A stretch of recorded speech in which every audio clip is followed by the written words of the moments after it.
on this on Friday, and it would be the largest relief package in American history.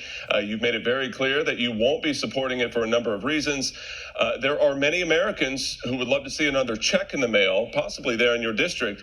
So what do you tell them about the Democrats' efforts on this?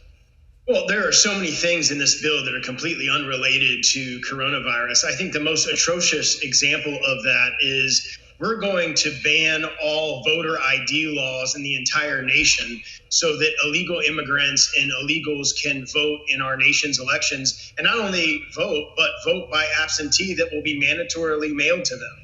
That's the type of things that are shoved in this bill. There are so many money items that are things that completely unrelated to coronavirus. In Florida, we've started to reopen. You're seeing businesses start to reopen. You're starting to see a decrease in overall cases. And so hopefully the money that we've already appropriated, a lot of which hasn't been distributed yet, we'll see the benefits of that here soon as the economy starts to come back. And I want to touch on Florida reopening in just a moment, but I want to touch on this economic report. This is out of the Federal Reserve Bank of Atlanta, saying that 42% of jobs lost during this pandemic may never come back. That's a big-time prediction. If that's true, would you expect the first round of the CARES Act to be sufficient? Well, involved in the original CARES Act, I think it was the 2.0, if you're counting all the different versions, because there was like 4 or 5 versions now, had 4 months of unemployment. And the unemployment that was in there was so high that a lot of restaurateurs that I talked to were worried about being able to bring their employees back because their employees would be making more on unemployment than they would be making working at their restaurants. So there's 4 months of unemployment compensation in there. We have the PPP funding that went to small businesses that kept their employers on for 8 weeks.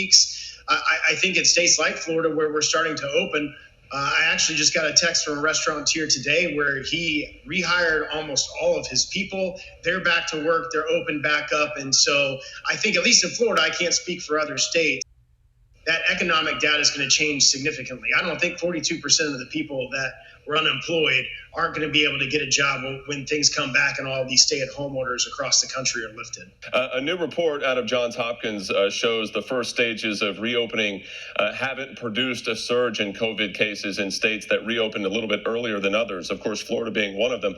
And you mentioned this a second ago. Florida's new cases tracked over a 7-day period have actually declined by 14% between May 4th and May 11th. So if that's the case, what's your reaction to that, specifically after a poll on governors made the rounds yesterday showing Governor DeSantis falling short of other governors, such as Mike DeWine in Ohio?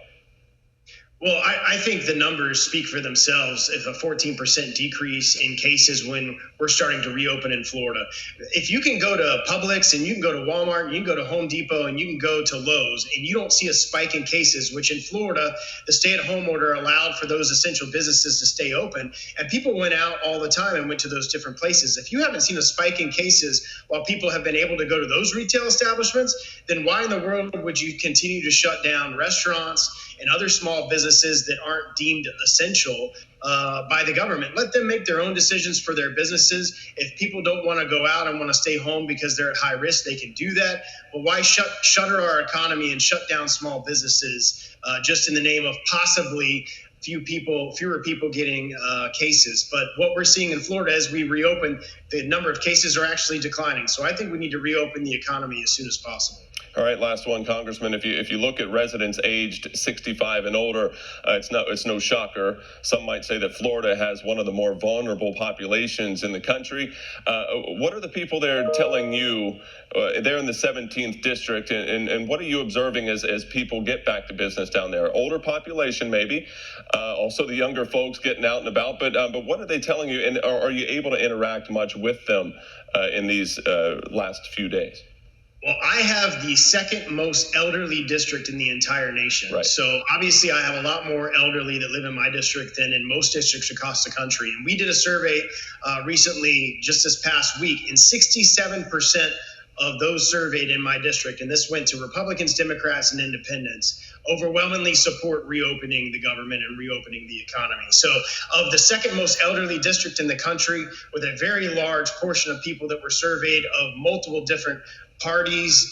That's a pretty overwhelming response that those in my district who are more elderly want us to reopen the economy and get back to business as usual.